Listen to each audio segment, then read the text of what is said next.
Bem, amigos da Psicursos, em comemoração ao Dia do Trabalho, eu achei por bem gravar um stand-up psychology sobre trabalho. Eu sou o Felipe dos Anjos, doutor em Psicologia Social, do Trabalho e das Organizações pela Universidade de Brasília, e por conta do meu doutorado eu senti um lugar de fala nesse feriado querido para sair da minha vida presencial e vir aqui iluminar vocês com toda essa viagem sobre a psicologia.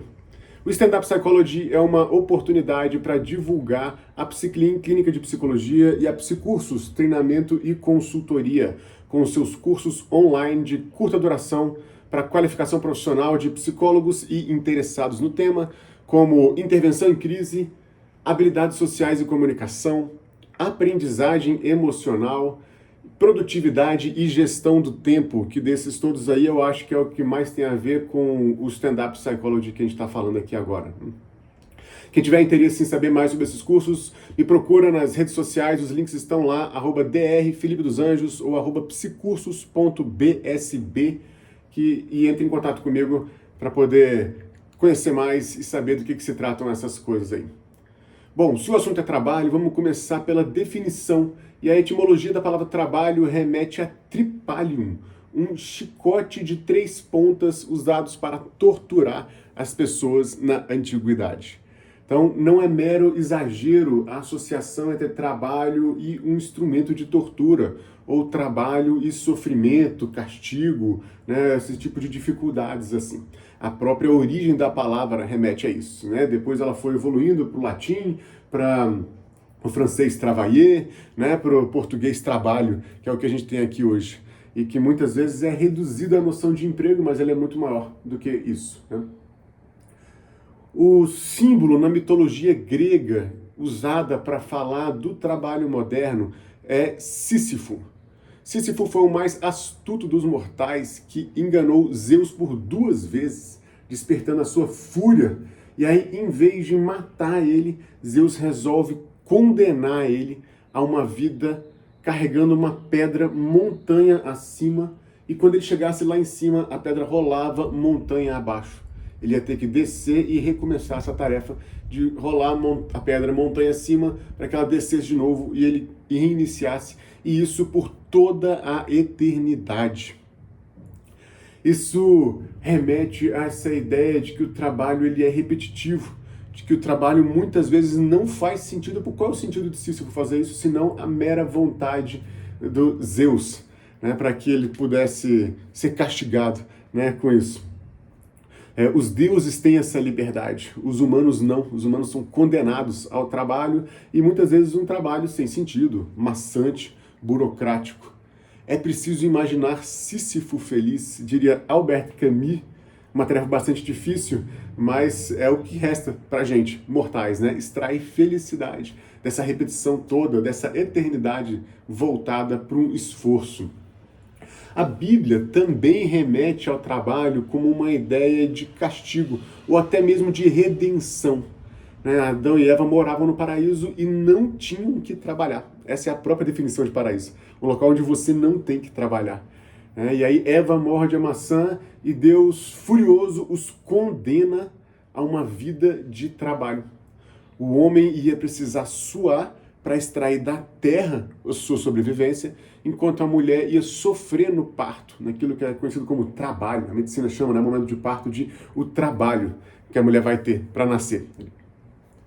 Então, a partir do trabalho, você vai se redimir e conquistar um lugar no paraíso de novo. A filosofia entende o trabalho como aquilo que diferencia os homens dos animais. Os animais não têm que trabalhar. O animal ele age pela mera sobrevivência dele. O leão acorda, vai caçar, porque está com fome, comeu, aí ele passa uma semana, vai dormir, acorda, marca território, vai dormir de novo, acorda, dá uma namoradinha, vai dormir de novo. Um dia ele acorda e fala, hoje é dia de comer, e aí ele vai caçar de novo. Então, os homens não, eles vão comer, eles vão trabalhar independente de ter ou não ter o que comer na despensa, na geladeira, de estar pensando essa atividade como uma coisa mais constante, não intrinsecamente relacionada às suas atividades de sobrevivência. As ciências, elas entendem o trabalho de maneira diferente também. A física tem uma formulazinha para calcular trabalho. Trabalho é igual força vezes distância. Né? Trabalho é isso, né? Força vezes distância. Você vai ter um deslocamento e para ter esse deslocamento você vai ter que aplicar uma força. Essa noção toda eles entendem como trabalho. A biologia vai pensar o trabalho como aquilo que acontece dentro da célula. A célula incorpora uma substância externa e aí ela vai digerir aquela substância e, né, excretar o que não presta para ela e transformar, né, dentro da célula com os seus nutrientes o que tiver que transformar ali. Isso que acontece ali dentro eles chamam de trabalho. A economia entende o trabalho a partir das horas trabalhadas. 4 horas por dia, 6 horas por dia, 8 horas por dia, 20 horas por semana, 30 horas por semana, 40 horas por semana, 44 horas por semana. O pessoal da indústria e do comércio está aí nessa luta pelo fim da escala 6 por 1. Então, a economia vai entender, né, o trabalho por meio dessa medida objetiva, né, ali para isso. A gente não pode resumir trabalho a uma atividade remunerada. Tá? Você tem várias opções onde trabalho não remete a esse retorno financeiro, tá? Como é o trabalho voluntário ou o trabalho escravo. Né? Um sendo feito pelo coração e o outro sendo feito pela obrigação, pela força do outro. Né? Mas nenhum dos dois vai remeter a uma remuneração, depois a ganhos nesse sentido. A psicodinâmica do trabalho entende trabalho como abrir mão do meu desejo pelo desejo do outro. Olha que interessante essa definição. Abrir mão do meu desejo pelo desejo do outro. Felipe, você não deseja o trabalho? Desejo sim, eu adoro trabalhar com psicologia, mas se eu pudesse, eu não acordava na hora que eu tinha que acordar para poder trabalhar. Se eu pudesse, eu não falava tudo aquilo que eu tenho que falar naquela ordem, daquele jeito especificamente. Eu desejaria, eventualmente, para um ou outro aluno que tem por aí, mandar ele para aquele lugar onde o sol não bate. Mas eu não posso fazer esse tipo de coisa, eu tenho que abrir mão desse meu desejo, pelo desejo do outro. Eu tenho que usar roupas que eu talvez não usaria num país tropical, para poder trabalhar, porque não é meu desejo que está ali em conta, eu tenho que abrir pelo desejo do outro.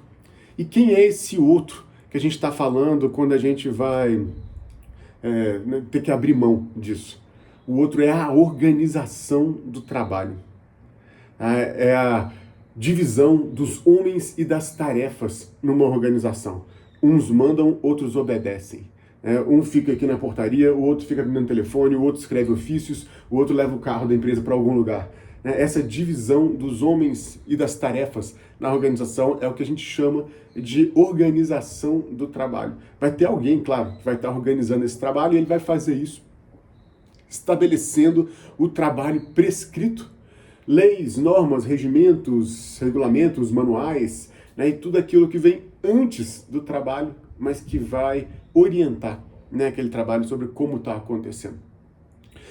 A organização do trabalho é a variável independente, a causa, que a gente vai mexer para gerar um efeito na consequência, e a consequência que a gente está buscando é o comportamento do trabalhador, em termos de desempenho, cooperação, comunicação, sentimentos, clima, satisfação, sei lá, essas coisas todas assim. Então, para que a gente gere resultados nessas variáveis, a gente vai mexer na organização do trabalho. Então, o trabalho prescrito, ele vai automaticamente estabelecer uma discrepância com o trabalho real, tá? Entre aquilo que é a orientação que foi colocado, e aquilo que é a realização do trabalho, vai ter sempre uma distância. Ali, quando não tem distância, quando o trabalho prescrito corresponde 100% ao trabalho real, a gente chama isso de operação padrão, que é uma espécie de greve do zelo para inviabilizar o trabalho. Olha o paradoxo que é o mundo do trabalho. Você vai seguir as regras de trabalho 100% à risca e isso vai inviabilizar o trabalho. Porque tem parte do trabalho que não é prescrita, ela é real. E é o trabalhador, na hora que se depara com tudo aquilo que é inédito no mundo do trabalho, com todas as suas contradições, com todos os seus paradoxos e as suas dificuldades, é ele quem vai preencher aquele espaço para poder realizar, para poder concretizar a ação que a gente está chamando de trabalho. Quanto maior a discrepância prescrito e real, maior o sofrimento do trabalhador. Esse é um princípio que a gente tem para falar de saúde. A gente está chegando aqui na saúde mental do trabalhador, né? É o tema do momento, se vai rolar ou não vai rolar, se o governo vai botar essa atualização da NR01 para jogo ou não, né? É o que a gente está falando, e um dos princípios por trás disso é quanto maior a discrepância prescrito real, maior o sofrimento do trabalhador. Tá? Quando o trabalhador está lidando com esse sofrimento todo no trabalho, ele vai desenvolver estratégias para mediar isso. E a partir dessas estratégias que a gente faz toda a engenharia reversa para trabalhar a saúde mental no trabalho. A gente não consegue ver o sofrimento nos outros. Eu olho na cara das pessoas e pergunto, tudo bem? Ela responde, tudo bem. Não está nada bem. Mas ela responde esse tipo de coisa. Né? Então a gente não está vendo o sofrimento, mas eu vejo o que ela faz para lidar com o sofrimento. E a partir disso eu vou puxando o fio do novelo, né, e vou desenrolando todo aquele tecido, né, que tem ali para eu entender que está por trás disso que a gente chama de trabalho, né, que é saúde, é desempenho, é a convivência com os outros. Afinal de contas, trabalho não é só produzir, trabalho é conviver com os outros, e às vezes essa é a parte mais difícil do trabalho. Não é nem a produção em si, né, que a gente está falando. Então, quando a gente está falando de atualização da NR01 para riscos psicossociais no trabalho, né, a NR01 é uma norma reguladora que estabelece direitos e deveres de empregadores e empregados. E ela era restrita a riscos ambientais antes, riscos químicos, biológicos, ergonômicos ou coisas assim. Ela era restrita a esse tipo de análise. Agora, como saúde mental é o tema do momento, né, e o trabalho é um lugar muito especial para a gente estar pensando a saúde das pessoas, porque elas passam a maior parte do dia delas acordado no trabalho. Sabe? A única coisa que se aproxima em termos de horas dedicadas ao que ela faz no trabalho é dormir de noite. Só que quando você está dormindo, né, você está recuperando, é muito gostoso tudo, mas, né, não é exatamente aquilo que a gente chama de vida pessoal. Né? É só um momento de descanso. Né? Você não vai ter que construir sua vida pessoal no tempo que resta entre dormir e trabalhar. Né? Então, a NR01 está incluindo agora isso que a gente chama de riscos psicossociais. E aí, para analisar elas, a gente vai pensar justamente isso. Né? Qual é o sofrimento que esse trabalhador está sujeito nessa organização de trabalho? Vamos ver, né, o que ele está fazendo para lidar com esse sofrimento. Vamos entender a diferença, a organização do trabalho, né, o papel dela influenciando no trabalhador, com a discrepância do prescrito real, né, e com a divisão das pessoas e das tarefas naquela organização. Eu estou vendo muita gente tentando resolver o dilema da NR01 com ferramentas de inteligência artificial, gratuitamente, fazendo uma espécie de diagnóstico, e depois ele chamando um recém-formado ou alguém para poder fazer uma palestra grátis, com o intuito de estar se divulgando depois para aquelas pessoas, né, como se elas fossem pescar gente para o seu consultório ali naquela palestra, né, sobre saúde mental ali. Na boa, ridículo. Sabe assim, você não vai resolver saúde mental de ninguém dessa maneira. Sabe assim, saúde mental envolve investimento. E, aliás, esse é justamente o argumento do momento para fazer pressão contra o governo validar a ampliação da NR01 para os riscos psicossociais no trabalho. O argumento faltou um estudo de viabilidade econômica para que as empresas pudessem estar sendo cobradas desse tipo de fiscalização, né, que é a análise dos riscos psicossociais no trabalho. E, de fato, faltou esse tipo de análise. Eu acho que a maior parte das empresas não tem condições, né, não está minimamente preparada para isso, porque vai exigir um grande investimento, né, nesse campo. Saúde tem preço, é claro. Sabe assim, ninguém quer... né, ninguém vai achar que a saúde vai cair do céu no seu colo, né? Exige tempo, exige esforço, exige reais, né? Muitos reais, para que você consiga um amparo de qualidade, orientação, medicação, para que você consiga todo o aparato de ferramentas necessários para que você garanta, né, ali suas coisas, né?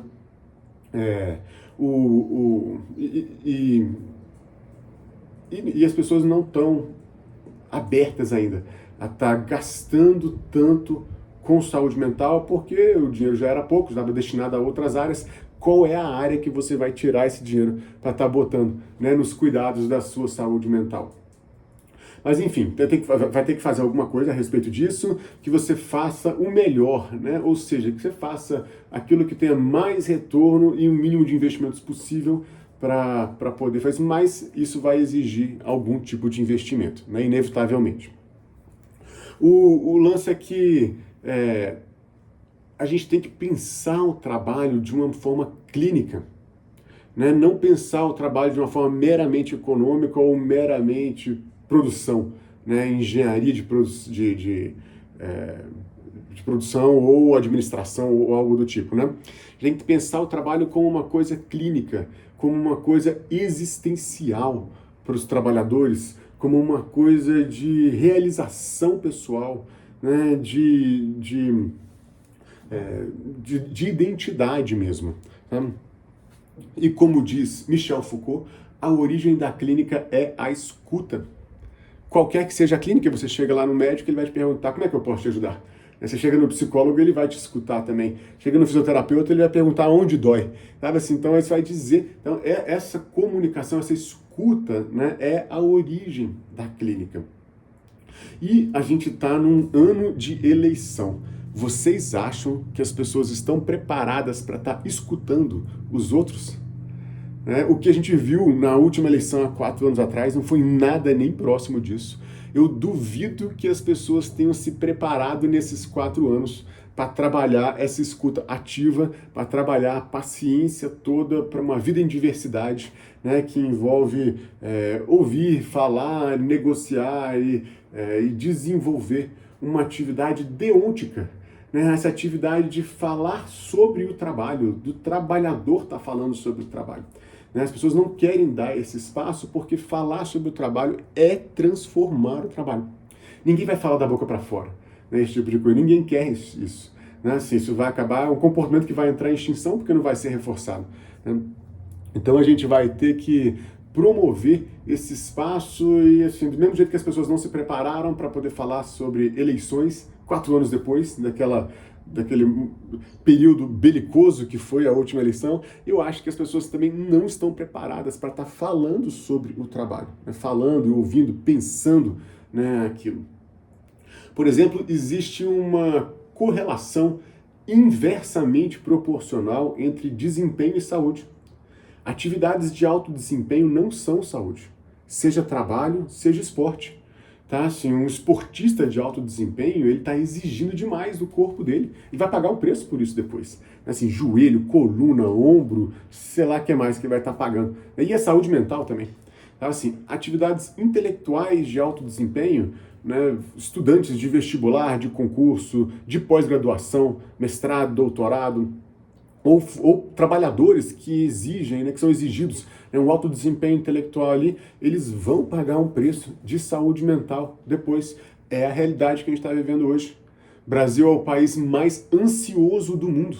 É o 3º país com o maior número de depressão no mundo. Burnout, assim, à torta e à direita, estourando para todos os lados.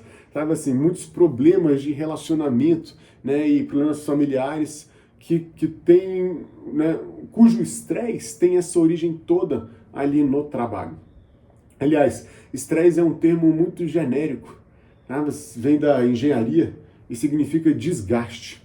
Sabe assim, você constrói uma ponte e aí a ponte fica sujeita ali às intempéries da natureza, né? Sol, chuva, né? A todos os carros e pessoas e bicicletas que passam ali em cima dela, né? Ao vento, as coisas assim, ela vai estressando, ela vai se desgastando até o ponto onde você precisa fazer uma manutenção naquela estrutura toda para manter aquela estrutura de pé. Então, quando a gente fala que o trabalho estressa, é isso. Né? Se a gente está usando o trabalhador, inevitavelmente ele vai estar se desgastando. E aí a gente precisa, de tempos em tempos, fazer uma manutenção. Né? De tempos em tempos, pensar a carga, né, que aquela ponte ou aquele trabalhador estão com condições de estar aguentando ali. Não, quando você tem algum problema de saúde, o que acontece? O médico te dá um atestado e você vai descansar. Ou seja, você diminui o desempenho e aumenta a saúde depois, né, para poder reabilitar. Então, o desempregado, ele é um cara mais saudável do que os outros? Né? Boa pergunta, né? O trabalho, ele tem um duplo papel, sabe? De que, ao mesmo tempo que ele protege, ele aliena, né? Do outro lado, então, o desempregado não é uma condição de saúde, né? Das melhores, não. Tá? Se por um lado ele não se desgasta, por outro lado, a tristeza, a dificuldade de se inserir socialmente, a falta de um sentido para a vida, né? De realização pessoal nas tarefas do cotidiano, tudo isso vai pesar negativamente, né? E as pessoas acabam buscando, mesmo desempregados, alguma função, algum ofício, seja o trabalho doméstico, seja um trabalho, né, social, seja um trabalho, né, de estudar e tentar uma recolocação profissional, uma reorganização de carreira ou algo do tipo assim, né? Eles querem algum desempenho, né, para que você consiga estar mediando ali. Se fizer desempenho demais, vai prejudicar a saúde. Desempenho de menos também. Então a gente vai ter que dosar melhor esse trabalho.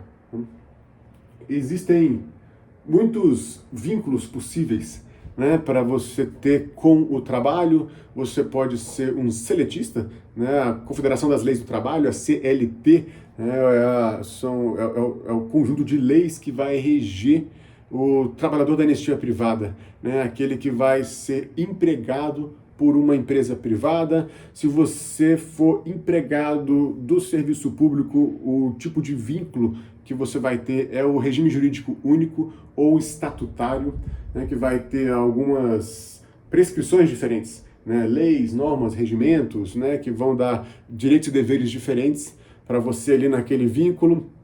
Você tem o trabalhador que abre a sua própria pessoa jurídica, né, que é o empresário, mas a tendência hoje em dia é que todo mundo vira empresário de si mesmo, né, a pejotização do trabalhador. Agora as empresas estão se relacionando com outras empresas, né, o B2B, né, business to business, eles estão buscando cada vez mais isso para poder justamente diminuir direitos trabalhistas, e cada empresa cuida da sua própria do seu próprio trabalhador, né, e aí as empresas vão estar trocando parceiros e funções ali, né? Então, o que modifica consideravelmente o cenário de saúde e da organização do trabalho no sentido bem macro no Brasil e no mundo, né? Essa pejotização toda, ou a uberização do trabalhador, né? Você tem uma empresa, você obriga o trabalhador a abrir uma empresa dele e aí sim ele trabalha para você, como um prestador de serviços, né? Ali, isso, por um lado, torna a organização do trabalho muito mais flexível e tem algumas vantagens nisso, mas, por outro lado, pode expor o trabalhador a uma condição muito vulnerável de sujeição a condições precárias de trabalho e falta de garantias e de vínculos maiores que sejam sustentáveis no médio e longo prazo, né? Eu gosto de pensar o trabalho como um casamento. Você casa com o trabalho, sabe? Você, aliás, fica mais tempo com as pessoas do trabalho do que com as pessoas da sua própria família. Então, assim, é muito importante que você faça um casamento de sucesso, né? Não só no sentido financeiro, existem algumas pessoas que casam por dinheiro, né? Não posso estar julgando, né, essas pessoas assim. Enfim, eu estou buscando sua estratégia de sobrevivência, de conforto, né, que tem seu valor na vida, mas tem aqueles que o coração pesa muito, né, e vão buscar um casamento por amor e não por outras razões. Você não vale nada, mas eu gosto de você, né, como diria ali a música, né, do poeta. E esse casamento é uma metáfora muito feliz, porque uma das coisas que aparecem muito no consultório são problemas conjugais, né? Problemas afetivos e de relacionamentos de maneira geral. Sabe? Happy wife, happy life. Se a sua mulher estiver feliz, você está feliz, né? Seu casamento vai funcionar, né? Não sei se funciona exatamente assim com a empresa, não. E nem com pessoas também, não sei se é exatamente assim, não. Mas a empresa vai estar feliz quando ela tiver com lucros altos. E ela vai estar com lucros altos se ela estiver espremendo a sua força de trabalho para extrair deles o máximo possível disso, né? Mesmo que isso signifique muitas vezes um prejuízo na saúde dessas pessoas, né, que estão se dedicando ali pelo trabalho. Então, um casamento feliz, às vezes, é feito por isso, por alguém que se sacrifica muito e por um outro que está se beneficiando bastante, né, das coisas. Tem vida mais barata, mas não presta, não. Né? Brincando. Dá para você pensar, né, com uma reconfiguração, né, dessas relações como uma terapia de casal. Ali, para isso você vai ter que botar as partes para sentar e conversar. Né? Como é que você vai estar reestruturando essas coisas assim? As pessoas casam num determinado momento da vida delas porque elas têm uma afinidade, uma ligação emocional, né? E elas vão evoluindo, né, com o tempo, e essa evolução pode separar elas, as pessoas vão por caminhos diferentes.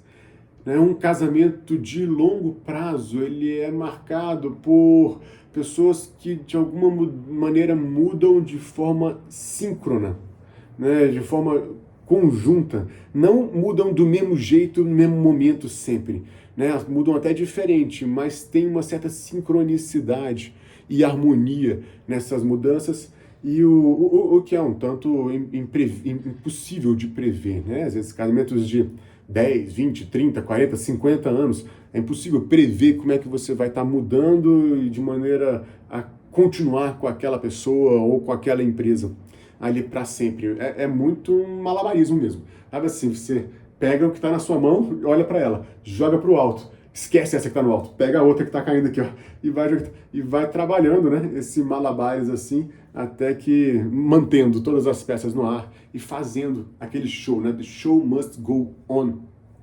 Então as pessoas precisam crescer juntas, mas crescer juntas também significa que elas têm que impor limites, sabe, umas nas outras, porque se deixar o trabalho toma conta da sua vida, ele não quer saber de você, falta uma empatia.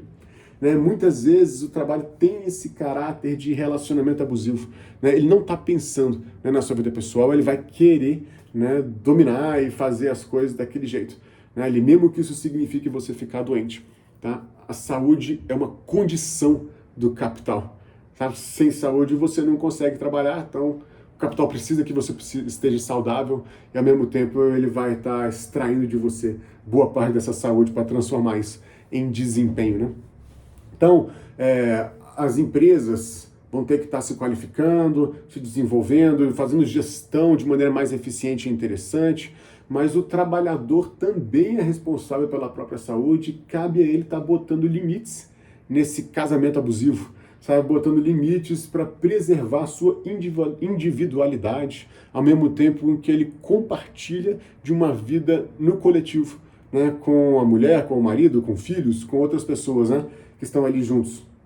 Então, botar limite no trabalho tem muitas formas diferentes, né, disso acontecer, não só no sentido de horário de trabalho, do tipo de tarefas realizadas, né, de uma comunicação que seja eficiente, seja direta, né, que seja transparente, para a gente entender as partes e estar conseguindo negociar isso. As organizações muito grandes de trabalho vão ter um desafio muito grande de comunicação. Sabe? Você tem que estar conversando com essas pessoas e são muitos níveis possíveis dessa conversa pode estar acontecendo. Como é que você ouve todas essas pessoas para poder transformar o trabalho depois? Né? As pessoas dizem coisas variadas, elas dizem coisas opostas, né? E ainda assim é importante, né, que você esteja com condições de estar vendo. Não existe gestão de pessoas à distância. Gestão de pessoas como se fossem máquinas, isso não é gestão de pessoas.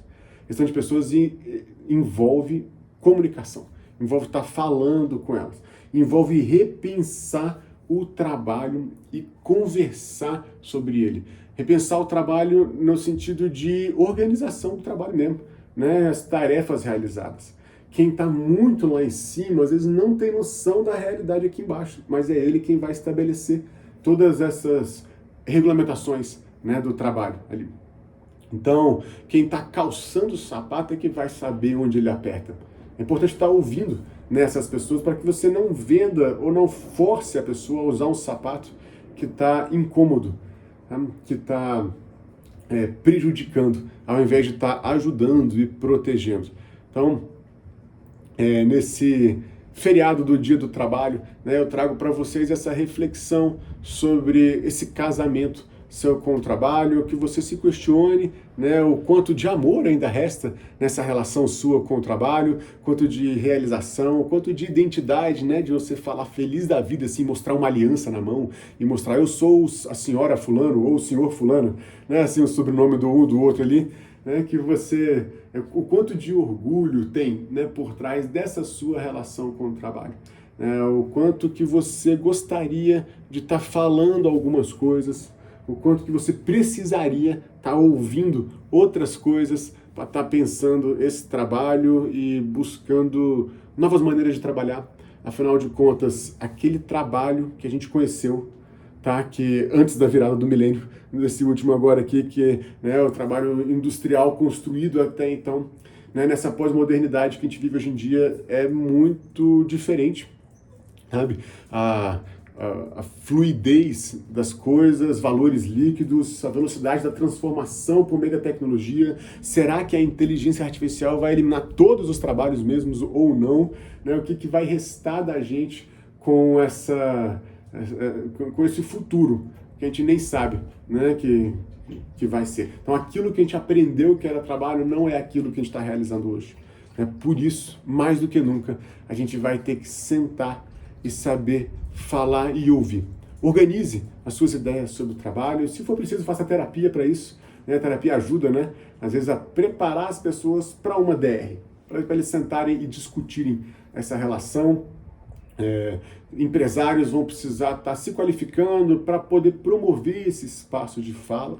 Eu vejo muito pessoas buscando sem saber o que fazer. Aí você começa promovendo rodas de conversa, questionários, entrevistas, tudo isso é uma forma de você estar ouvindo as pessoas ao redor, processando os dados, preparando para sentar junto e conversar, né, de uma maneira que seja pacífica, que seja eficiente, que seja realizadora para todas as pessoas envolvidas, né, com isso. E é assim que a gente vai estar trabalhando saúde mental no trabalho. Tá? Assim que a gente vai estar trabalhando conquistas que envolvem, às vezes, o fim da escala 6x1, que envolve uma fiscalização dos riscos psicossociais do trabalho e, de fato, um investimento nisso, que envolvem todo um repensar da produção, da convivência e da existência, né, do nosso projeto social, cuja base dessa civilização toda aqui é o trabalho conjunto que a gente vem realizando. Espero que vocês tenham gostado de mais essa viagem aqui da psicologia, dessa vez falando sobre trabalho. A gente nem falou das ferramentas de trabalho, né? Gestão, análise de cargos, recrutamento de seleção, treinamentos ou apoios médico-psicológicos que pode ter ali no trabalho, espaços para conversa, né? Ali tem muitas dimensões ainda que a gente pode estar abordando e que a gente vai voltar futuramente em Stand-Up Psychologist para falar sobre isso. Beijo grande, aproveita seu feriado do dia de trabalho e eu vejo vocês num próximo Stand-Up Psychology.